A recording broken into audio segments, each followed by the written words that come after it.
What's up guys, Sean here. I just got a new blade in for my Demko AD20.5 thanks to Brian Kim, also known as Transparent Knives. Awesome guy. He does custom reblades and custom reblades for the Demko AD20.5s and a couple other knives. And he does some like custom kind of builds and all. Really nice work. I haven't had the pleasure of experiencing any of his knives in hand, but he does some really beautiful stuff. And so I follow him over on Instagram, and from time to time he'll have a bunch of spare Demko blades, the factory blades, laying around because he does these custom builds and then sells them through like a lottery system. So I happened to I caught on to the fact that he would post this kind of stuff from time to time, and I kept missing out because, you know, he sells this stuff out super fast. So then I said, you know what, I'm gonna get my hands on one of these. So I opted to get notifications for all his posts, and I just kept my eye out, and I caught one of his posts as soon as he put it up, asked if he had one of these available, and he did. So not only did he hook me up with this blade for what I believe is a fair price, $80, he also held it for me for a couple days until I could get some cash in my bank account. So that was really cool too. So yeah, Brian's an awesome guy. I definitely appreciate what he does. I support what he does and have a lot in common, I suppose. So I'm gonna throw this on here. I've not taken apart my AD20.5 before, so I mean, can't be too difficult. Looks pretty damn simple to me. And then, let's see, I'll show you what I carry today. This guy, which you guys have seen nonstop. Love this knife. And my Blade HQ exclusive BENCHMADE 940. And as you can see, yes, I can do tiny bevels as well.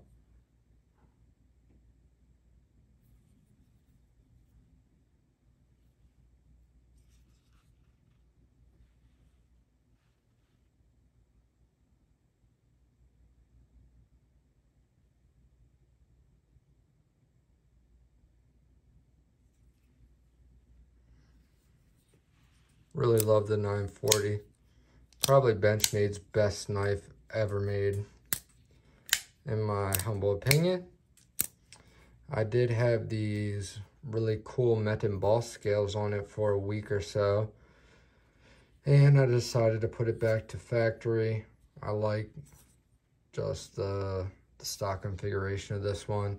So these scales right here are up for grabs if anybody's interested. I also put my Griptilian back to stock, so these Applied Weapons Tech scales, along with the back spacer that goes with it, those are up for grabs also. Then about halfway through the day, I grabbed this bad boy, my Z-Wear Shaman. Love this.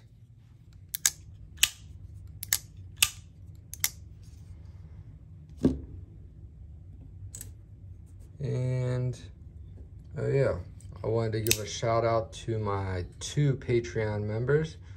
I have Twisted Foot and I have Brian, not Brian Transparent Knives, Brian, different Brian. Can't think of his last name right this second, I apologize. But yeah, so I officially have 2 Paetreon members.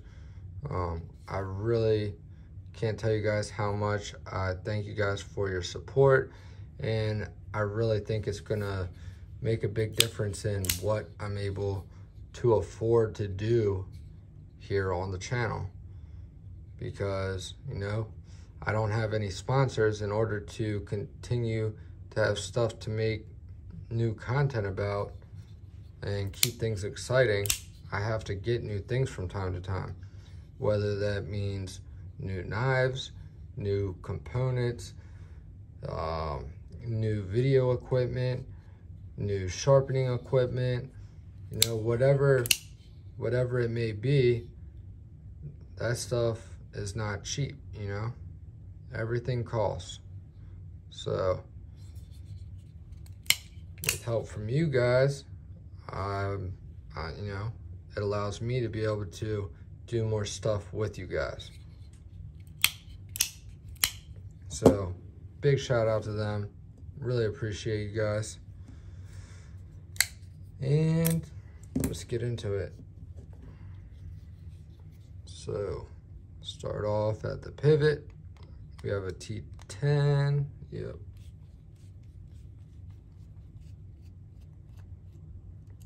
Since it has a captured pivot, I'm not going to disassemble this side only, because this side, you know, the pivot screw has to come out. So in order for me to not have to take the blade off and all that stuff, I'm just gonna remove this side.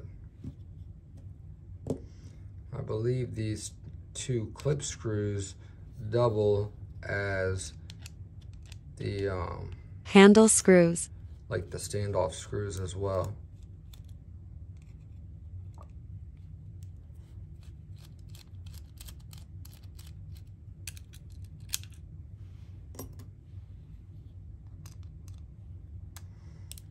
And these are all T6s, by the way.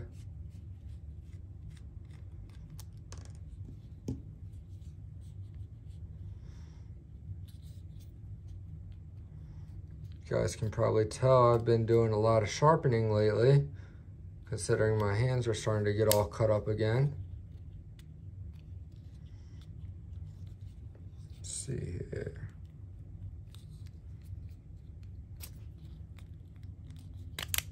There we go. Got my scale off. Ah, interesting. So these are actually made by Rip's Garage Tech. I've been wondering who made these scales for a long time. This knife was actually gifted from my buddy Anthony Griffin. So, yeah. I did not configure anything on this knife. This is how he sent it to me, minus the edge that I put on it. And I did do a full review on this knife a while back. If you're interested in finding out some more about this knife, you can always go back and check out my review on this. Don't want to lose my stop pin.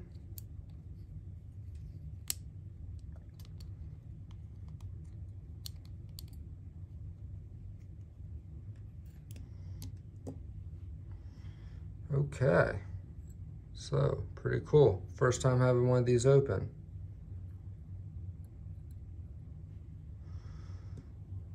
Go ahead, make sure I get this all back together, same way it came apart.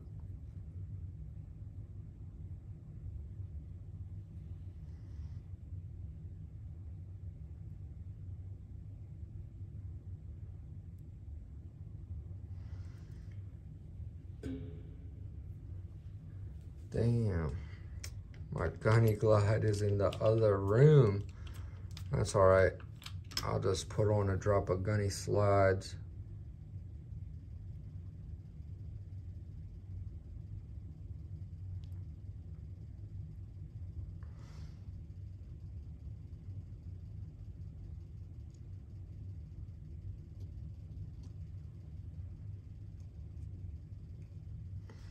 This stuff is a little bit thicker, but it actually works really good. Sometimes I actually like this better than the regular Gunny Glide. And all depending on the knife and the action that I'm going for. Oh shit. I might have just lost a spring. That was probably stupid. I heard it go flying across the room. All right, well, looks like I am gonna have to move because I gotta find that spring, hopefully. So I'll be right back. Okay, that was not so bad. It didn't go too far, only a couple feet. I'm assuming you just pop it in there like that. Have a nice 3V blade now. Excited about that. I think I want to replace this G10 backspacer. Maybe get a geared backspacer. And I've been thinking about those new Flytanium wavelength scales. They're G10 scales. They have like a cool little wavy pattern milled into them. They have some really bright colors. I think the neon or fluorescent yellow looks super cool. I'm torn between that and the red. Since you guys know I love red so much, but you know, I do like a variety, and that fluorescent yellow looks pretty mean.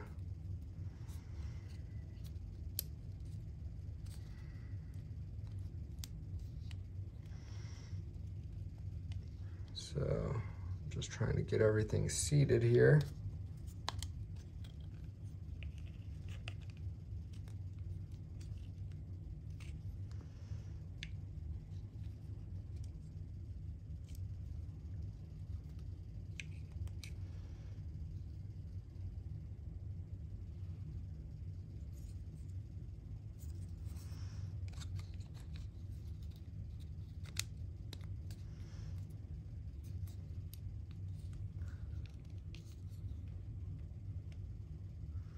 Actually, you know what? I do believe the Shark Lock does have that little gap like that on this side.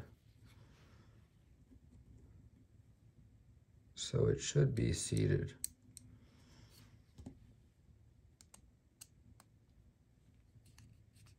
I don't know what that gunk is around the pivot screw, but hey, might act like Loctite. Keep this in place.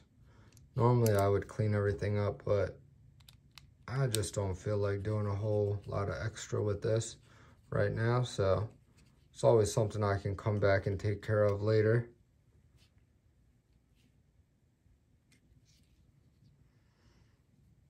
For those of you who do not have this WIHA TORX set yet, and you don't want to buy the whole set, which is $30 for 6 sizes, I would highly recommend getting that. But if you don't get that, at least get yourself the T6, because that's the one that you're really, you know, gonna have issues with when it comes to using bits or drivers from other companies or what have you. The T6 is really the one that's kind of problematic typically. So if I was gonna get one good driver from them, it would definitely be the T6. It saves you so many headaches. Yeah, baby.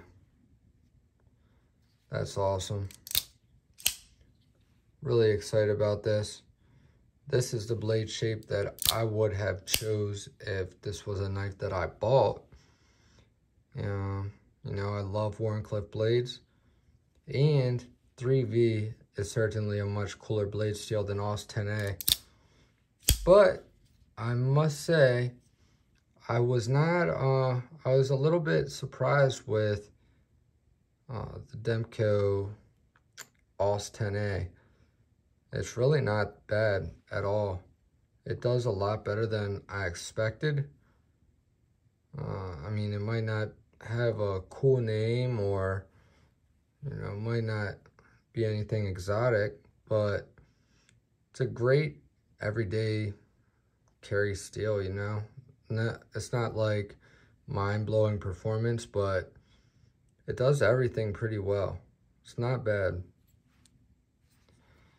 So definitely curious to find out how the 3V does. I will be putting an edge on this in no time, I'm pretty much certain. So maybe I can get some video out of that. And I do have a couple other sharpening tips videos on the way that were kind of suggested or requested from one of my Patreon members. So you guys can thank him for those. And yeah, I think I'm just gonna keep this one kind of short and simple. So anyways, hope you guys enjoyed that. Thank you all for watching. I love you guys. Jesus loves you. Stay tuned, and I'll see you guys in the next one. Peace.